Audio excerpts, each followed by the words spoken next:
नमस्कार। आज मैं आपको पढ़ाऊंगा हेमेटेनिक्स एंड एरिथ्रोपोइटिन।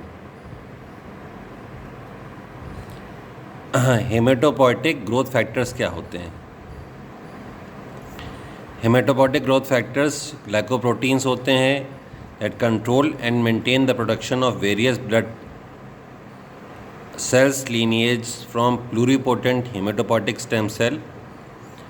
उसमें जो फैक्टर्स होते हैं उनको साइटोकाइंस कहते हैं। वो क्लोन किए जाते हैं फॉर क्लिनिकल यूज़। जैसे एरिथ्रोपोइटिन है, माइलॉइड ग्रोथ फैक्टर है, इसको कॉलोनी स्टिमुलेटिंग फैक्टर कहते हैं। फिर है granulocyte macrophage colony stimulating factor, जिसको GM-CSF कहते हैं। फिर है granulocyte colony stimulating factor, megakaryocyte, इसको hematopoietic growth factor interleukin 11 and thrombopoietin कहते हैं। हेमेटेमिनिक्स क्या होते हैं? आयरन, विटामिन B12 और फोलिक एसिड। और एसेसरी हेमेटेनिक्स क्या होते हैं? Vitamin C, riboflavin, pyridoxine and certain minerals like copper, cobalt, manganese.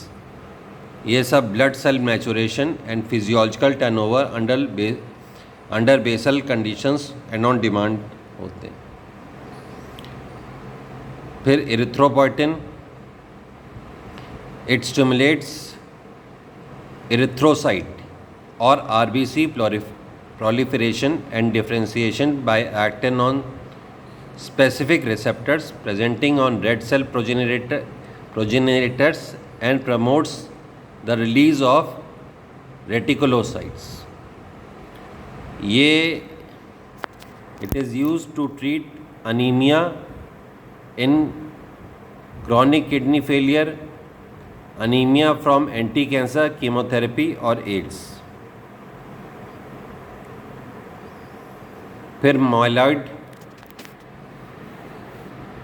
Growth factors, जिनको कॉलोनी स्टिमुलेटिंग फैक्टर्स कहते हैं, with short term CSF, granulocyte and granulocyte macrophage. CSF are cytokines, they accelerate the formation of matured leukocytes by acting on many progenitor cells, जैसे filgrastim, ये recombinant GCSF है। G का granulocyte, CSF यानी colony stimulating factor. Lenograstim recombinant है, यानी DNA recombinant technology से बना है। RG colony stimulating factor. फिर मोलग्रेमोस्टिम, देन ये recombinant granulocyte macrophage colony stimulating factor. Sargramostim, ये भी RGM-CSF है। ये कहाँ दिया जाता है? Neutropenia induced by anti cancer drugs, radiotherapy और following bone marrow transplant. Congenital neutropenia में, साइक्लिक न्यूट्रोपीनिया में, neutropenia associated with aplastic anaemia.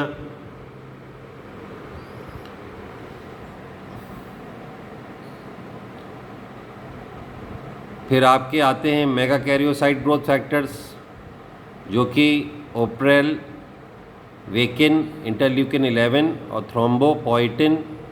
ये थ्रोम्बोसाइटोपिनिया यानी प्लेटलेट्स की कमी फॉलोइंग एंटी कैंसर कीमोथेरेपी में दिए जाते हैं। अब क्लासिफिकेशन ऑफ हेमेटोपोइटिक ड्रग्स देखते हैं। इसमें ड्रग्स फॉर एनीमिया बहुत तरह के होते हैं। तो स्टार्ट करते हैं आयरन डेफिशिएंसी एनीमिया से। आयरन डेफिशिएंसी एनीमिया में जो साइज़ हो जाते हैं RBC के, वो छोटे हो जाते हैं, उनमें कंटेंट कम हो जाता है ऑफ आयरन, तो उनको कहते हैं माइक्रोसाइटिक हाइपरक्रोमिक एनीमिया। जो ओरल प्रिपरेशंस ऑफ आयरन होते हैं वो फेरस सल्फेट, बाकी जो सर्कल करके आर लिखा है यानी रजिस्टर्ड है, ये ब्रांड नेम है ये। फिर ferrous glutamate, ferrous aspartate, ferrous fumarate, ferrous gluconate, ferrous hydroxide poly maltose complex. Parenteral यानी इंजेक्टेबल जो प्रिपरेशंस होते हैं फेरिक के, वो आयरन सुक्रोज कॉम्प्लेक्स है, आयरन आइसो मेल्टोसाइड है, आयरन डेक्स्ट्रान है, सोडियम फेरिक ग्लूकोनेट कॉम्प्लेक्स है। अब सेकेंड टाइप ऑफ एनीमिया जैसे मेगलोब्लास्टिक एनीमिया, उसमें सेल्स बड़े हो जाते हैं, हाइपरक्रोमिक हो जाते हैं, उसमें आप विटामिन B12 देते हैं, इसको साइनोकोबालामीन कहते हैं, फोलिक एसिड देते हैं। फिर आता है जब आयरन टॉक्सिसिटी या आयरन पॉइजनिंग हो जाती है, आयरन चिलेटर्स देते हैं, जिसको डिसफॉरोक्सामीन देते हैं या डेफिरा सिरोक्स देते हैं।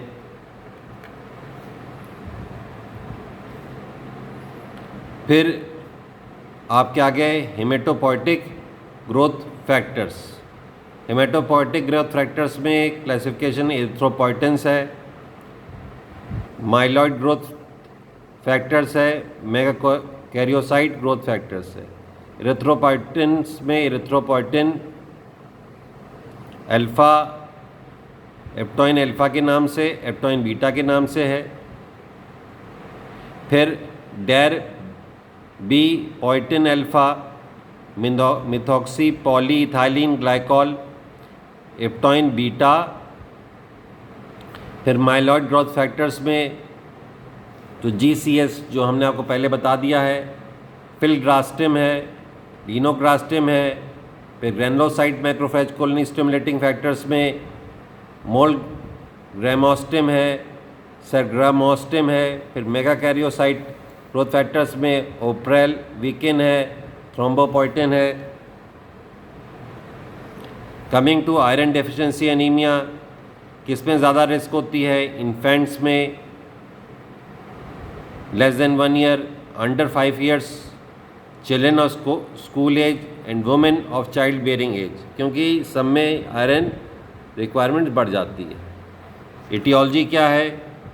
क्रॉनिक ब्लीडिंग, जैसे मीनोरेजिया हो गया, जहाँ ब्लीडिंग है, जैसे peptic ulcer, ulcerative colitis, hemorrhoids. फिर कैंसर में हो जाता है, स्टमक कैंसर, इंटेस्टाइनल कैंसर। और जहाँ जहाँ ग्रोथ सर्ज होती है, प्रेगनेंसी होती है या लैक्टेशन होता है।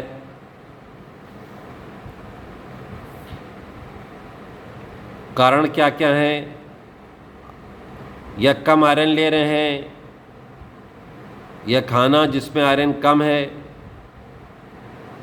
या फिर ऐसा कोई भोजन ले रहे हैं या खाना ले रहे हैं जिससे आयरन का अब्जॉर्प्शन कम हो रहा है, या infested by hookworms, loss of blood हो रहा है, जैसे एस्पिरिन है या non steroidal anti inflammatory drugs हैं।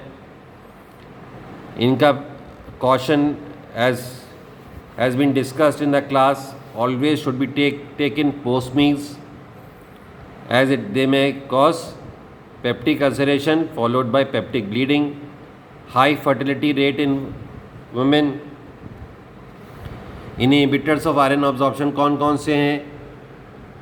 फूड विद पॉलीफिनॉल कंपाउंड्स, जैसे sorghum and oats, vegetables such as spinach and spices, beverages like tea, coffee, cocoa and wine। आज जो चाय आप पीते हैं खाने के साथ, वो आयरन अब्जॉर्प्शन 11% तक रोक सकती है। तो this tells how much toxic is tea when taken with the meat. Other inhibitors में cereals like wheat, rice, maize and barley, legumes like soya, beans, black beans and peas। Promoters कौन कौन है iron absorption के?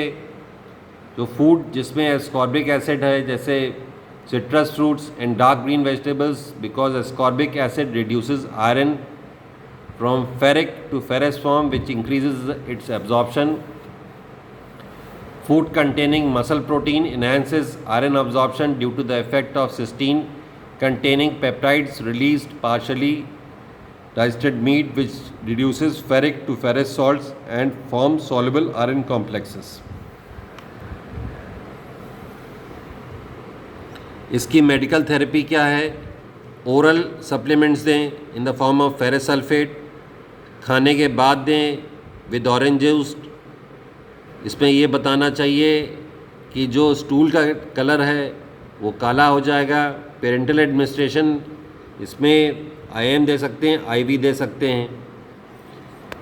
जैसे हमने आपको classification में बताया कौन कौन से ओरल आयरन होते हैं, इसमें हम आपको इतना बताएंगे कितने हर एक फेरस फॉर्म में कितने परसेंट एलिमेंटल आयरन होता है. जैसे फेरस सल्फेट में 20% एलिमेंटल आयरन होता है, ये वेल एब्जॉर्ब्ड होता है.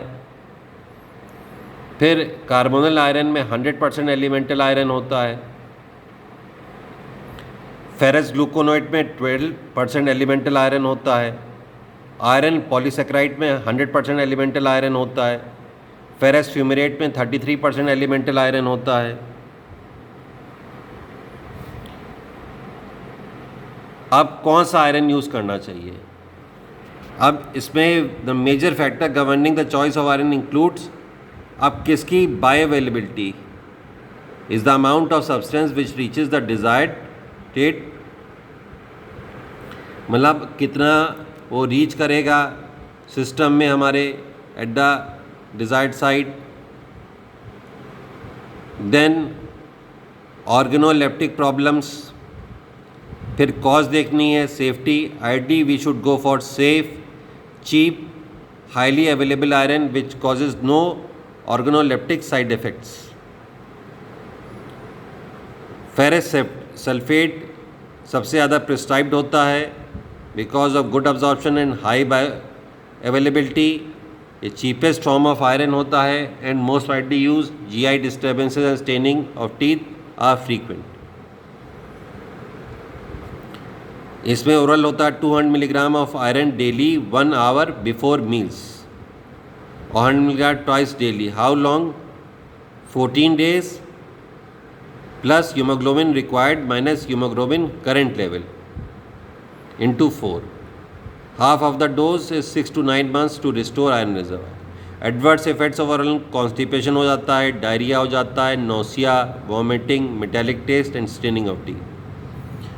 पेरेंटल आयरन सब्स्टिट्यूशन कब करते हैं? जब बैड ओरल आयरन टॉलरेंस होता है, नोसिया डायरिया हो रहा है. Negative oral iron absorption test होगा. नेसेसिटी ऑफ क्विक मैनेजमेंट जैसे CHD, क्रॉनिक हार्ट फेलियर. कौन कौन सी प्रिपरेशन मैंने बता रखी हैं आपको? आयरन डेक्स्ट्रान, आयरन सुक्रोज, ये दोनों ही, ये iron sodium gluconate complex, iron sorbitol citric acid complex, ऊपर की 3 दोनों तरह से दे सकते हैं, IV IM, लेकिन आखिरी वाली IM देते हैं. अब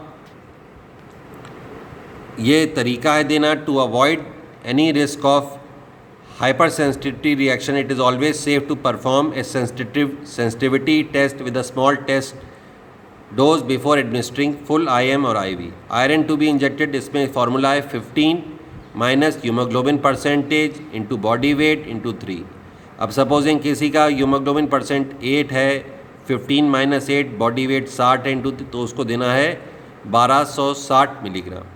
given entire dose in single IM V infusion in normal line slowly over 4 से 6 घंटे. This avoids local pain and tissue staining which are disadvantage of IM therapy. इसमें क्या होता है? IM therapy zig zag technique से दिया जाता है, पेनफुल इंजेक्शन होता है और एब्सेस फॉर्म कर जाता है at the site. In iron overdose antidotes जो ज़्यादा हो जाता है आयरन पॉइजनिंग में, 2 चीज़ें दी जाती हैं, डेस्फेरोक्सामीन और डेफिरी प्रोन दिया जाता है. Prevention of iron deficiency anaemia, एक तो डाइटरी मॉडिफिकेशन आप कर लीजिए, फूड यानी खाने में food should be preferably cooked in iron utensils, और जिस गुड़ उसको जैगरी कहते हैं, और सोर्सेज ऑफ ग्रीन वेजिटेबल्स अगर आप लेंगे तो आपका आयरन सप्लीमेंटेशन होगा। Then iron supplementation through farmers nutraceuticals and pharmaceuticals. Diet and nutrition, eat more fruits and vegetables. Coffee और चाय बिल्कुल बंद कर दें। Programme should be targeted to the risk groups. Risk groups यानी फीमेल्स, चाइल्ड बियरिंग एज की, या set of मीनार की जिसमें ब्लड लॉस होता है, या कोई इलनेस है, जैसे आपका कोई ब्लीडिंग हो रही है, या इन्फ्लेमेटरी बाउल डिजीज़ है, क्रॉन्स डिजीज़ है, अल्सरेटिव कोलाइटिस है जहाँ ब्लीडिंग हो रही है, पेप्टिक अल्सर है। Then reduce phytic content of cereals and legumes by fermentation